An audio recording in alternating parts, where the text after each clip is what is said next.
What's the meaning of carjacking?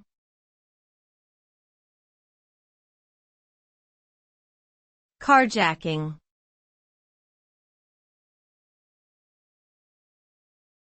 Carjacking.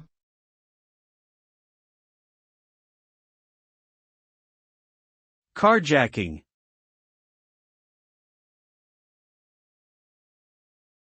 Carjacking.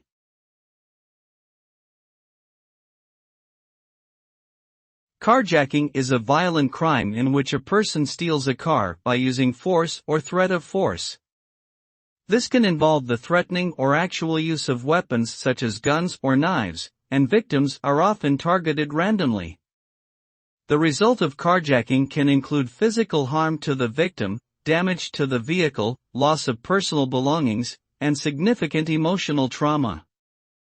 Carjacking is a serious criminal offense that carries heavy penalties, and victims are encouraged to report the crime to the authorities as soon as possible to increase the chances of apprehending the perpetrator.